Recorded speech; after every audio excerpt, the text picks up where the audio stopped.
अस्सलाम वालेकुम। आज जो टॉपिक है ना ओज़ोन लेयर डिप्लीशन, जो कि बहुत आसान और सिंपल सा टॉपिक है। ओज़ोन लेयर जो कि एटमॉस्फेयर में मौजूद है, 10 से 15 किलोमीटर अगर ज़मीन से ऊपर जाते हैं तो आपको ये लेयर नज़र आ जाती है।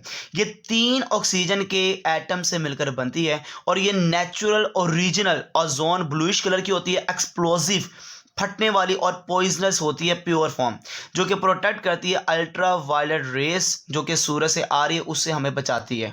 ओज़ोन डिप्लीशन का मतलब है कि होल का बन जाना, एक सुराख का बन जाना। ओज़ोन के अंदर होल का बनना जो कि decline in thickness of ozone layer, आप इसको कहते हैं ओज़ोन डिप्लीशन। तो इसकी थिकनेस का कम होना या सुराख का बन जाना ओज़ोन के ऊपर, देयर कॉल्ड ओज़ोन डिप्लीशन है। अब क्वेश्चन ये कि ये ओज़ोन डिप्लीशन करता कौन है? ये कोज करने वाला एक केमिकल है जिसका नाम है क्लोरोफ्लोरोकार्बन। 3 नाम आते हैं, कार्बन आता है, फ्लोरीन आता है, क्लोरीन आते हैं। इन तीनों को मिला तो बन जाता है क्लोरोफ्लोरोकार्बन। इनमें से सबसे खतरनाक कौन है? क्लोरीन है। एक क्लोरीन मिलियंस की तादाद में ओज़ोन के मॉलिक्यूल को डैमेज कर सकता है।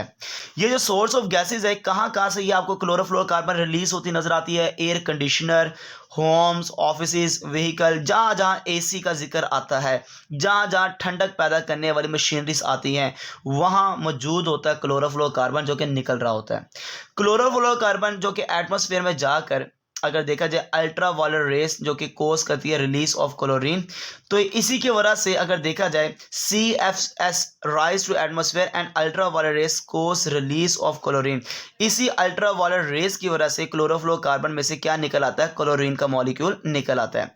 यही क्लोरीन जब निकल आता है तो डिस्ट्रॉय करता है ओज़ोन के मॉलिक्यूल को ओज़ोन लेयर में।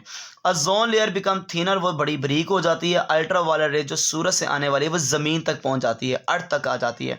यही वजह कि एंटार्क्टिका एक रीजन है जहाँ पे होल ओज़ोन का अंदर बन चुका है और जिस वजह से डायरेक्ट अल्ट्रा वायलेट रेस उस खित्ते पे आसानी से नीचे आ जा रही है। इससे होता क्या है? इससे टेम्परेचर बहुत ज़्यादा इंक्रीज हो जाता है, स्किन कैंसर होने का चांस है अल्ट्रा वायलेट रेस से, कैटरक्स जो आंखों का मोतिया वो हो जाता है, इवन के इवन अफेक्ट क्रॉप्स, जितने भी आपकी फसलें हैं वो भी ख़राब होने के चांस हैं। डिस्टॉर्ट वेदर पैटर्न, आपका जो वेदर पैटर्न, जो आपका मौसमियात का निज़ाम है वो भी धर्म भरम हो जाता है इस अल्ट्रा वायलेट रे से। इसको रोकना है और रोकने वाली ओज़ोन की लेयर है, पर हम अल्लाह की बनाई हुई इस कुदरती लेयर को हमने इसको ख़राब कर रहे हैं और किससे कर रहे हैं? क्लोरोफ्लोरो कार्बन से। जज़ाकल्लाहुल खैर।